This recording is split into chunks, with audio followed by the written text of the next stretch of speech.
Hi friends, good morning. ನಾನಿವತ್ತು ಮಾವಿನಕಾಯಿ ತೋತಾಪುರಿ ಮಾವಿನಕಾಯಲ್ಲಿ ಉಪ್ಪಿನಕಾಯಿ ಮಾಡೋದನ್ನ ಹೇಳ್ಕೊಡ್ತಾಯಿದ್ದೀನಿ. ನೋಡಿ ಏನೇನು ಬೇಕು ಅಂತ ನೋಡ್ಕೊಂಡು ಬನ್ನಿ. ಹಾಗೆ ಲೈಕ್ ಮಾಡಿ, ಶೇರ್ ಮಾಡಿ, ಸಬ್ಸ್ಕ್ರೈಬ್ ಮಾಡ್ಕೊಳ್ಳಿ. ನೋಡಿ, ತೋತಾಪುರಿ ಮಾವಿನಕಾಯಿ 2. ಇದರಲ್ಲಿ ನಾನು ಉಪ್ಪಿನಕಾಯಿ ಮಾಡೋದು ಹೇಗೆ ಅಂತ ತೋರಿಸ್ತೀನಿ. ನೋಡಿ, ಉಪ್ಪಿನಕಾಯಿ ಹಾಕೋಕ್ಕೆ ಜೀರಿಗೆ 1 ಸ್ಪೂನು, ಮತ್ತು ಬೆಳ್ಳುಳ್ಳಿ ಒಂದು ಅರ್ಧ ಗೆಡ್ಡೆ, ಒಂದು 1/4 ಸ್ಪೂನು ಹಿಂಗು, 1 ಸ್ಪೂನ್ ಉಪ್ಪು, 1/4 ಸ್ಪೂನ್ ಅರಿಶಿನ, 1 ಸ್ಪೂನು ಚಿಲ್ಲಿ ಪೌಡರು. ನೋಡಿ, ಮತ್ತು ನಾನು ಸಾಸಿವೆ ಮತ್ತು ಮೆಂತ್ಯ ಹಾಕ್ಕೊಂಡಿದ್ದೀನಿ. ಇದನ್ನು ಹುರ್ಕೊಂಡು ಇದನ್ನು ಪೌಡ್ರ್ ಮಾಡ್ಕೊಳ್ಬೇಕು. ನೋಡಿ, ಈ ರೀತಿಯಾಗಿ ಹುರ್ಕೊಳ್ಬೇಕು. ಅದನ್ನು ನೀಟಾಗಿ ಫುಲ್ಲು ರೋಸ್ಟಾಗಿ ಫ್ರೈ ಮಾಡಿಕೊಂಡು ಅದನ್ನು ನೀಟಾಗಿ ಪೌಡ್ರ್ ಮಾಡ್ಕೊಳ್ಬೇಕು. ನೋಡಿ, ಮಾವಿನಕಾಯಿನ ಈ ಥರ ಸಣ್ಣಗೆ ಪೀಸಾಗಿ ಹೆಚ್ಕೊಂಡಿದ್ದೀನಿ. ಈಗ ನೋಡಿ, ಒಂದು 10 ಸ್ಪೂನು ಎಣ್ಣೆ ಹಾಕ್ಕೊತಾ ಇದ್ದೀನಿ. ಇನ್ನೂ ಬೇಕಾದ್ರೆ ಜಾಸ್ತಿ ಹಾಕ್ಕೊಳ್ಬೋದು, ಸಾಕು, ನಾನು ಅಷ್ಟೇ ಹಾಕ್ಕೊತಾ ಇದ್ದೀನಿ. ಈಗ ಎಣ್ಣೆ ಕಾಯ್ದ ಮೇಲೆ ನಾನು ಹೇಗೆ ಒಗ್ಗರಣೆ ಹಾಕೋದು ತೋರಿಸ್ತೀನಿ. ಈಗ ನೋಡಿ, ಎಣ್ಣೆ ಕಾಯ್ದಿದೆ.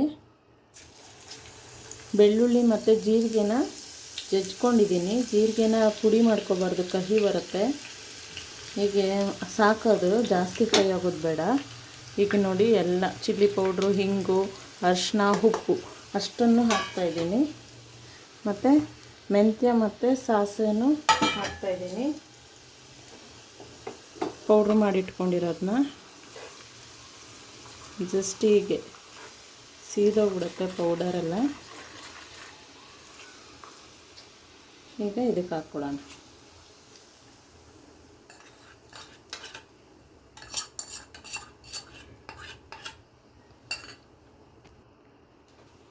ಈಗ ಮಿಕ್ಸ್ ಮಾಡ್ಕೊಳ್ಳೋಣ. ನಿಧಾನಕ್ಕೆ ಮಿಕ್ಸ್ ಮಾಡ್ಕೊಳ್ಳಿ. ನೀವು ಬೇಕಂದರೆ ಹಸಿಮೆಣಸಿನ್ಕಾಯಿ ಮತ್ತು ಎಲ್ಲ ಹಾಕ್ಬೋದು. ಖಾರ ಜಾಸ್ತಿ ಆಗಿಬಿಡುತ್ತೆ ಅದು ನೆಂದು. ಅದಕ್ಕೆ ಸಾಕಿಷ್ಟು.